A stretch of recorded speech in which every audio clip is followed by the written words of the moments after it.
คุณกำลังรับฟังสถานีวิทยุเพื่อการศึกษาวิทยาลัยสงฆ์นครลำปาง FM 106.50 เมกะเฮิรตซ์วิทยุประเภทสาธารณะควบคุมการออกอากาศโดยนายสถานีวิทยุดร.จิรศักดิ์ ปันลำฝ่ายรายการวิทยุดร.พัชริยา ฟองจันตาช่างเทคนิคสถานีวิทยุนายสถาพร สุธาคำธรรมะข่าวสารและเสียงเพลงเราพร้อมมอบให้คุณที่นี่ 106.5 เมกะเฮิรตซ์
ประวัติคัมภีร์อุปาตสันติอุปาตสันติทางเมืองเหนือเรียกว่ามหาสันติงหลวงแปลว่าบทสวดเพื่อสงบเคราะห์กรรมสวดเพื่อสงบเหตุร้ายและสวดเพื่อสงบสิ่งที่กระทบกระเทือน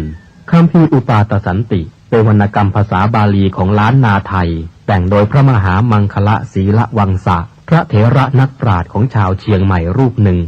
ในสมัยของพระเจ้าสิริธรรมจักรวรรดิลกราชาธิราชหรือพระเจ้าติโลกราชรัชกาลที่11แห่งราชวงศ์มังรายซึ่งครองราชสมบัติตั้งแต่ปีพุทธศักราช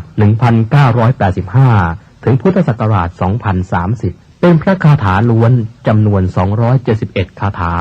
จัดเข้าในหนังสือประเภทเชียงใหม่คันธะคัมภีร์นี้เป็นที่รู้จักกันแพร่หลายในหมู่ชนชาวล้านนามาแต่โบราณกาลทั้งพระสงฆ์สามเณรและชาวบ้านพากันสวดและฟังอุปาตสันติเพื่อกลับความร้ายให้กลายเป็นความดีมีคำเล่าว่าสมัยที่ท่านแต่งอุปาตสันตินั้นที่เชียงใหม่มีโจรผู้ร้ายและคนอันธพาลชุกชุมผิดปกติมีเหตุร้ายและสิ่งกระทบกระเทือนอยู่เสมอพระมหาเถระศีละวังสะจึงให้พระสงฆ์สามเณรและประชาชนพากันสวดและฟังอุปาตสันติเพื่อสงบเหตุร้ายทั้งมวลที่เกิดขึ้นในเมืองต่อมาชาวพม่ามีความเลื่อมใสนำคัมภีร์นี้เข้าไปในประเทศพม่าชาวพม่าทั้งพระสงฆ์และประชาชนนับถือพระคัมภีร์อุปาทสันติว่ามีความศักดิ์สิทธิ์มากพากันนิยมท่องนิยมสวดและนิยมฟังกันอย่างกว้างขวางแพร่หลายไปทั่วประเทศพม่าในสมัย500 ปีที่ล่วงแล้วในงานพิธีสืบชะตางานขึ้นบ้านใหม่เป็นต้นอุปาทสันติคาถานั้นมีเนื้อความเป็นไปเพื่อยังความสงบอันยิ่งใหญ่ให้เกิดขึ้นเพื่อสงบเหตุร้ายทั้งปวงเพื่อป้องกันอมนุษย์และยักษ์ทั้งหลายเป็นคาถาที่ช่วยให้พ้นจากความตายก่อนกำหนดเวลาเป็นคาถาที่เป็นเครื่องย่ำยีกำลังของข้าศึกสามารถจำเริญชัยชนะแก่พระราชา และนำสิ่งที่ไม่น่าปรารถนาทั้งปวงให้หมดไปอุปาทสันติคาถาเป็นบทสวดอย่างพิสดารท่านจึงกล่าวพระนามของพระพุทธเจ้าพระธรรมและพระอริยสงฆ์ไว้อย่างครบถ้วนทั้งที่มีมาในอดีตในปัจจุบันและจักมีมาในอนาคตรวมตลอดไปจนถึงท่านที่ทรงคุณทรงอำนาจทรงฤทธิ์ในทางที่ดีอื่นๆเช่นเทวดาอินทร์พรหมยักษ์นาคกลทันครุฑและอสูรเป็นต้นเพื่อขอความเป็นมงคลความสงบความสวัสดีความไม่มีโรคชัยชนะและอายุรวมทั้งขอให้ท่านคุ้มครองให้พ้นจากเหตุเพศภัยนานับประการอันจะบังเกิดขึ้นในการทุกเมื่อคัมภีร์อุปาทสันติเป็นคัมภีร์ของไทยแต่ต้นฉบับได้จากเมืองไทยไปอยู่เมืองพม่าเสียนานจนแทบกล่าวได้ว่าคนไทยสมัยหลังๆนี้ไม่มีใครรู้จักไม่เคยได้ยินแม้แต่ชื่อคัมภีร์นี้แต่บัดนี้เป็นที่โสมนัสยินดียิ่งที่เจ้าคุณธรรมคุณาภรณ์นามเดิมเช้าทีตะปัญโยปรริยนธรรม9ประโยควัดมหาโพธาราม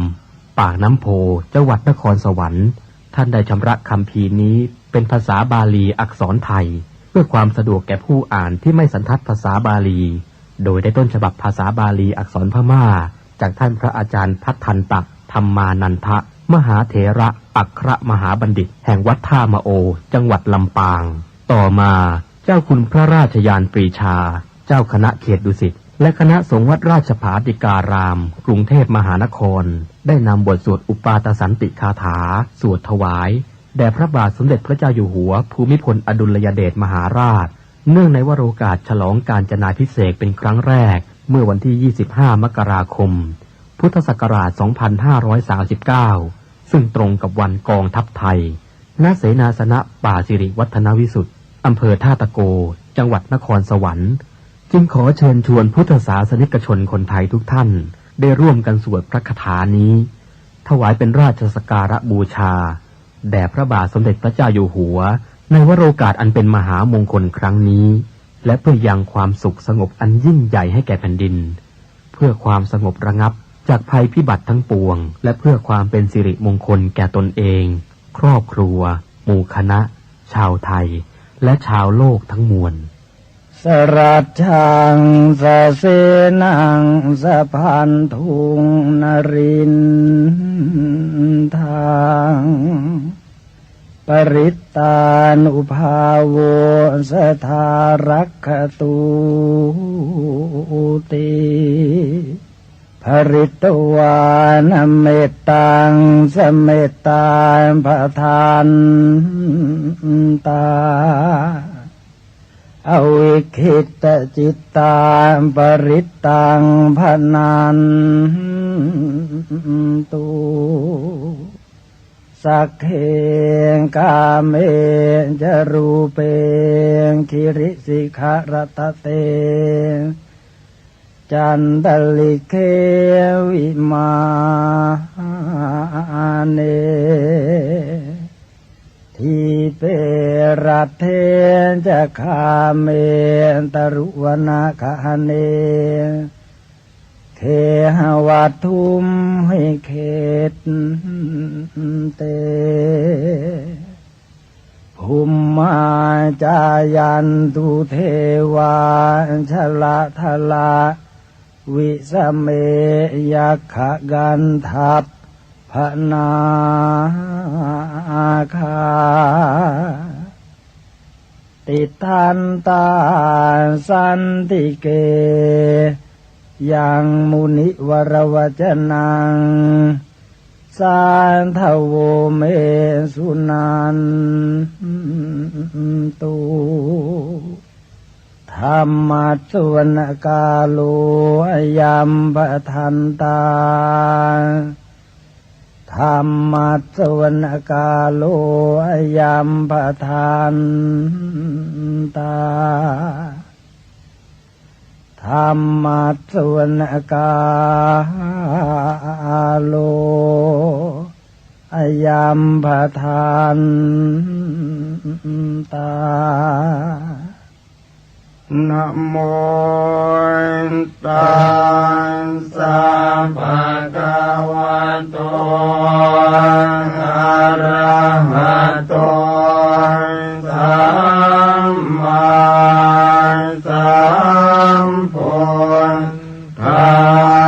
ส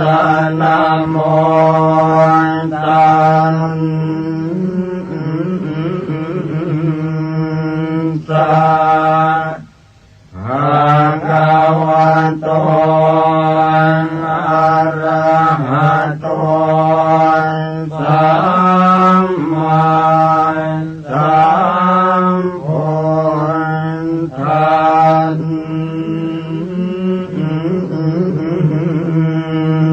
สะ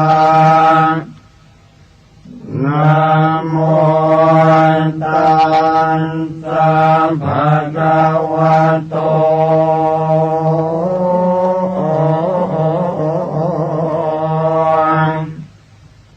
อะระหะโตสัมมา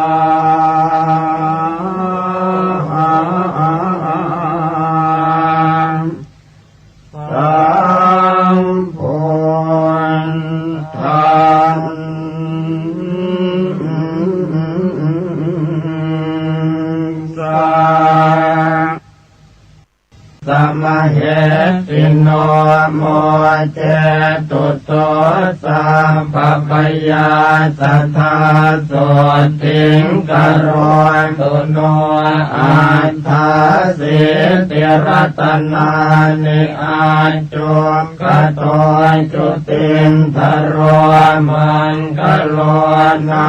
มาสัมพุทโธนาวุติสหัสสายุโก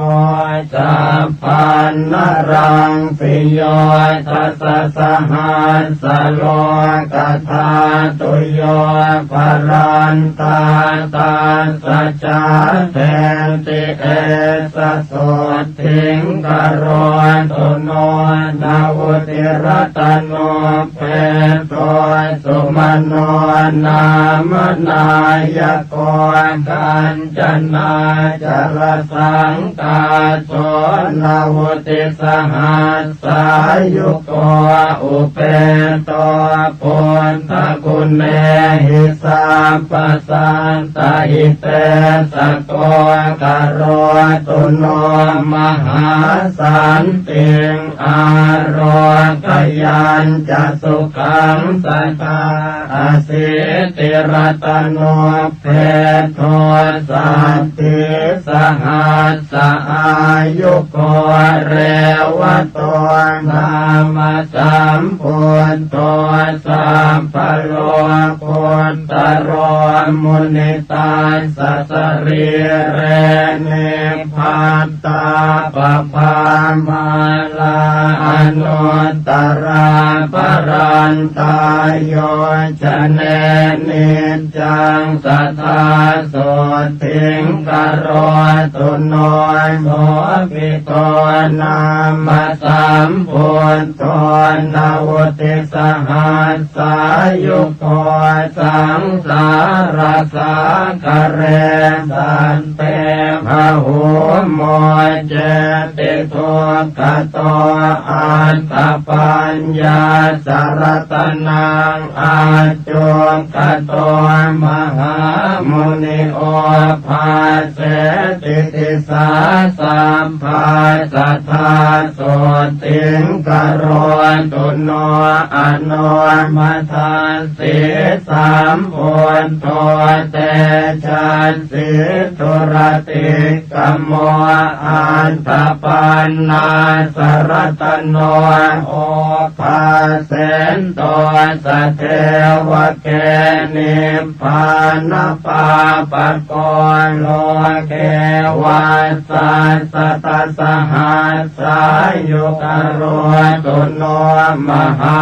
สันติงสุขิตาจะมยังสัทธาปทุโมนามาสัมพุทโธโลกเจโทนราสะโพอันตปัญญาสารตโนอาภิโย วะวิโรจติวาสาสตสหัสสา นิอายุตัสสะมะเหสิโนโสปิปุตโตการุณิโกสัทธาโสติงกโรตุโนอัตถาสิติรัตโนเปโทนารโทสัมปตามโตนิรันตรังติวาราติงโยชนังภรเตปภานาวติวาสสหัสสานิทัตวาโลเกวินายโกโมเจติตัวกโตสัตเตโสปิสุติงกโรตุโนอัตตปันนาสรตโนปตุโมตตโรมหามุนิตาสปากติการังสีปรันติทวาตัสโยชเนวาสัสตสหัสสานิทัตวาโลเกมตันตโตโมเจติพันธนาสัตเตโสปิปาเลตุโนสัตตาอัตถาสิติรัตนานิอาโยคโตมหามุนิสุเมโทนามัสสัมปุตโตนาวุติสหัสสายุโกตัสสะปากติการังสีปรันติโยชนังสัทธาปาเลตุโนสัทธาปุตโตปเยหิวิวิเทหิจปัญญาสรตโนเพโทสุชาโตนามนายโกเหมวันโนมหาเวโรมหาธรรมวิโนตโนนาวติวาสสหัสสานิอายุตัสสะมะเหสิโนโสปิปุตโตการุณิโกสัทธาโสติงกโรตุโนอาสิติรัตโนเพโทปิยทัสอาปุนากัมปนากาเมสันติงภาสุงกโรนตุโนพรหมวิหารสัมปันนาจินพันติปรายนาพรหมาโนสุทัสสีนามตถาโสติงกโรนตุโนอากานิธาจะพรหมาโนเจตาสัพพกุเนหิจปะหินภวนิสเลหาสัทธาโสติงกโรนตุโนปัตมาโรปะปรามาโนสัพพโรปะวิราคิโนจินภัตติรตาสัพเพสัทธาโสติงกโรนตุโนตุติยาโรปะปรามาโนเหตาจานวิราคิโนจินภัตติรตาสัพเพสัทธาโสติงกโรนตุโนตติยาโรปะปรามาโนเหตาชานวิราคิโนจินภัตติรตาสัพเพสัทธาโสติงกโรนตุโนจตุธารูปพระมาโนเหตาชานวิราคิโนจินภัตติรตาสัพเพสัทธาโสติงกโรนตุโนเวเทเหปรโภยานเนจัมปุหิเปปุรุมหิจเทวยัคขปิสาเจหิสัตติงวิชชาคราทโยอากาสัทธาจะพระมาโนชรัตถาจันตลิกขจาทวิปัฏฐาทโยเยสัตตาสัทธาโสทิงกโรนตุโนมารเตนวิกาตัสสตินาสดุปัจจายโนเตโชปะเลนะมหตาสัทธามังคลมัตตุโนนา นานาคุณวิจิตตัสสะรูปกายาสัสสะตุโนสัพพเทวมนุสสานังมารพันธวิโรจิโนเมตตาภเลนะมหตาสัทธามังคลมัตตุโนสัพพัญญุตาธิกายาสัทธรรมกายาสัสสัตตุโนจักขาทยโคจรัสสาปิโคจรัสเสวะภูริยาเตโจปะเลนะมหตาสัพพมังคลมัตตุโนรูปกายสัทธิสัสสนิมมิตัสสะมเหสิโนธัมมัสสวะตุโนสักเกเทวานังสุขตาปฏิเตโชปะเลนะมหตาสตามังคลมัตตุโนสิกิตวามานุเสเทเวโมจยิตวาสเทวะเกสังขาเรปัจหันตัสสเนปุตตัสสะมเหสิโนมหันเตนานุภาเวนัสสัพพมังคลมัตตุโนจตุราสีติสหัสสธรรมขันธัสสะเตชัสสานวังคัสสะสนัสสะปินวโรกุตตรัสสะจะสัพพปาปะปะวะเหนะสัพพมังคลมัตตุโนมหาโตริยสังฆาสปุญญาเขตัสสะตาทิโนปะหินะสัพพปาปัสสะสีราติขันธทาริโนมหาเตชานุภาเวนะสัพพมังคลมัตตุโนปาตาเลภูตลากาเสเทวยาคปิสาจกาวิชาตราจคันทัพพานาคกุมพันธรักขสาสัพเพสมานุภาเวนะสัพพมังคลมัตตุโนอิเทวมุปปาตสันติงโยวัฏยตุเนยวาวิเชยสัพพปาปานิวุฒาตัญจะภวิสสติสุ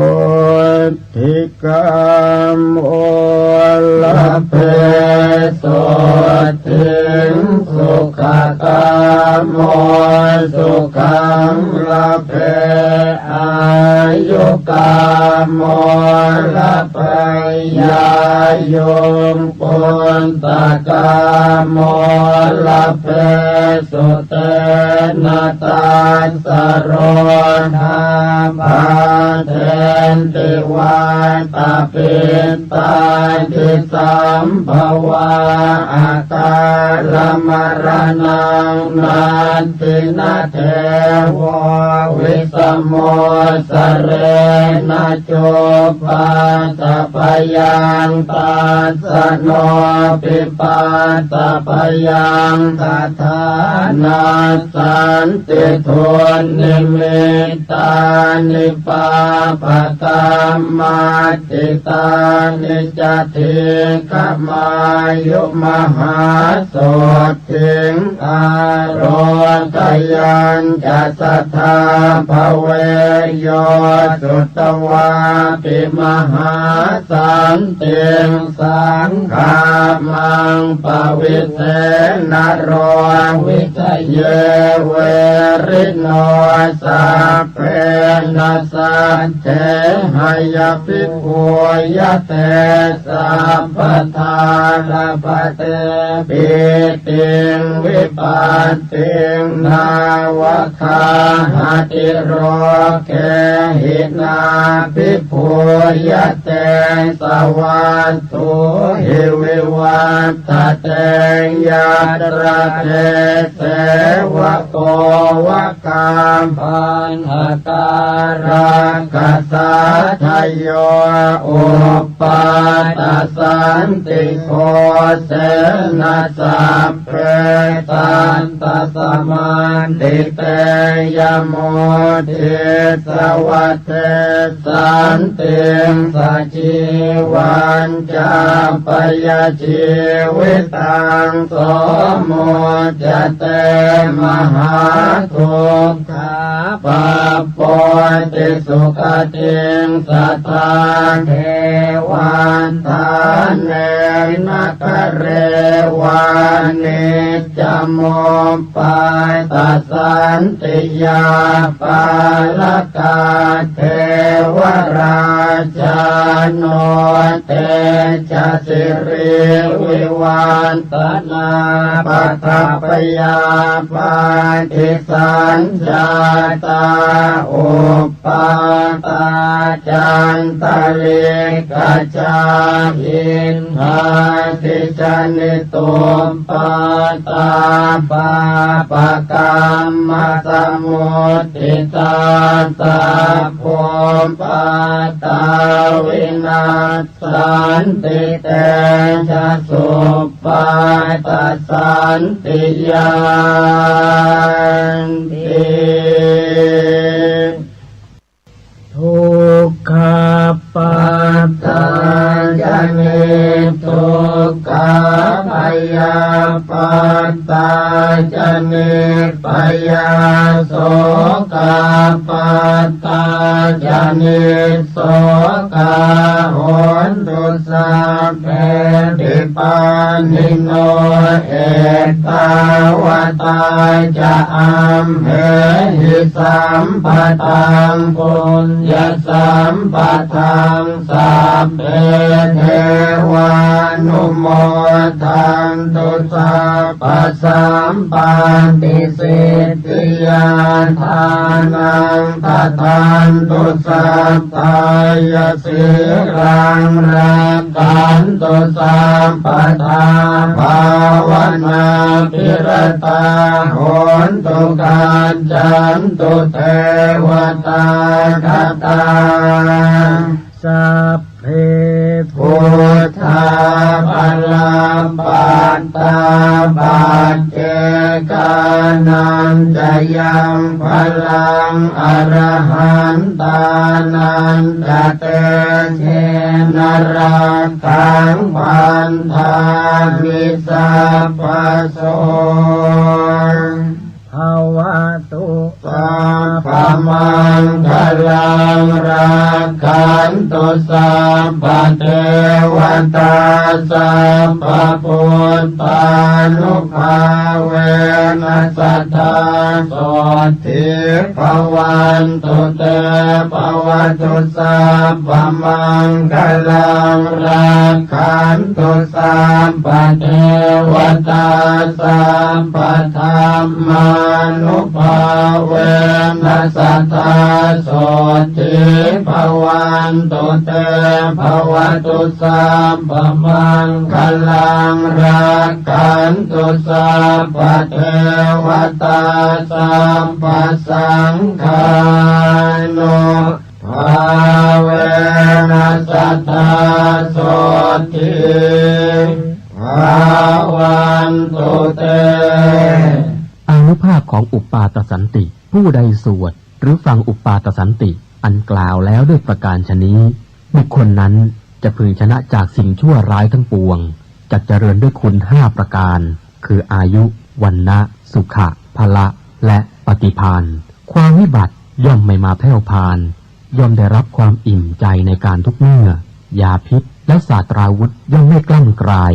ย่อมชนะข้าศึกทั้งมวลโรคาพยาธิย่อมไม่เบียดเบียนย่อมเจริญด้วยทรัพย์สินคารภัยจากมนุษย์อมนุษย์และสัตว์ร้ายน้อยใหญ่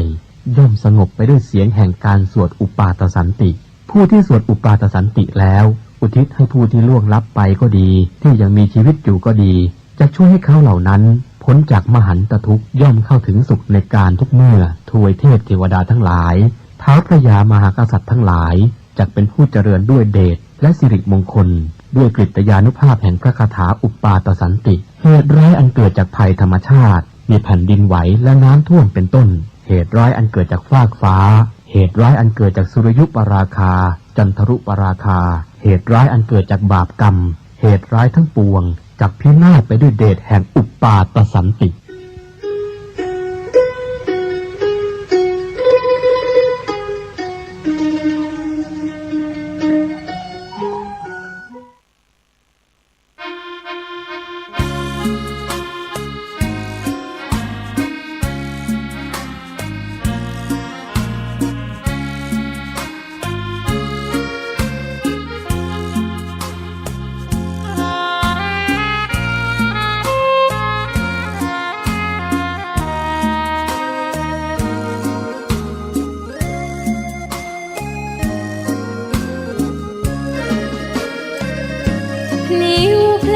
ธรรมถูกถ้อยคำเข้าถึงจิตใจฟังรายการวิทยุเสียงใสส่งถึงใจไปสู่ปลายนาสารธรรมน้อมนำมองพระศาสดาบอกผู้คนทั่วลาหันมาเข้าวัดฟังธรรมคลื่นเสียงนี้เป็นคลื่นธรรมะจากใจส่งถึงบ้านไกลบ้านไกลฟังได้สุขใจล้ำยามดึกดื่นค่ำคืนมีงานต้องทำเป็นคลื่นสารธรรมเน้นย้ำธรรมะเพื่อนใจเสียงคลื่นธรรมบอกหลักธรรมให้คลายความเหงาฟังเสียงธรรมะเบาเบาบอกเล่าถึงคนบ้านไกลสื่อธรรมะบอกลดละละวางด้วยใจสื่อไปถึงสวงในเข้าใจหลักธรรมหลักดีพลิ้วเพลงธรรมถูกสัมพันธ์จิตใจร่าเริงฟังสาระธรรมะบันเทิงรื่นเริงในชีวิตยามวันว่างเดินทางไปเยี่ยมสถานีนัดพบกันน้องพี่วันนี้วันดีวันเสาร์สวดมนต์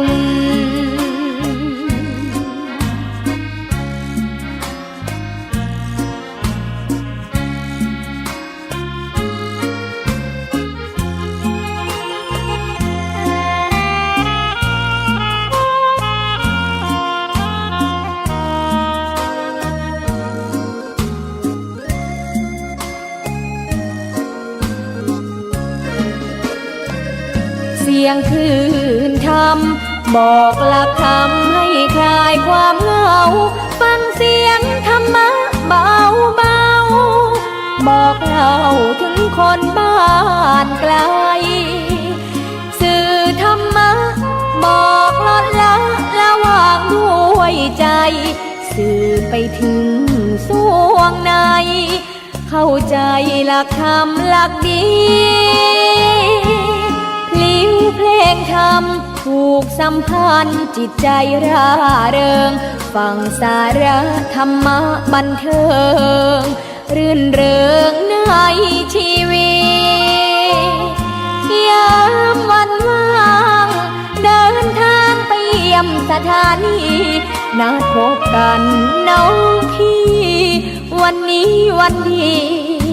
วันเสาร์สวดมนต์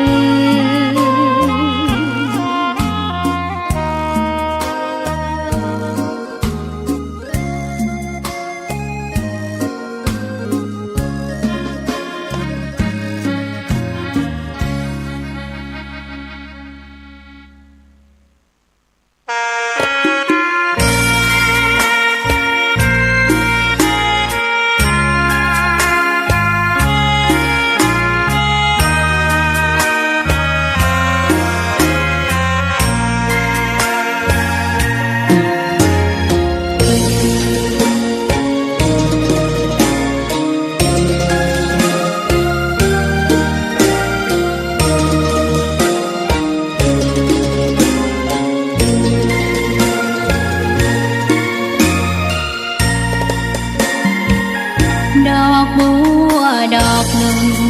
พึงใจไว้เพื่อบูชาแด่องค์พระศาสดาสัมมาสัมพุทธเจ้ามีความงามเงียบไม่เปรียบเทียบเขาเทียบเราใครมองไม่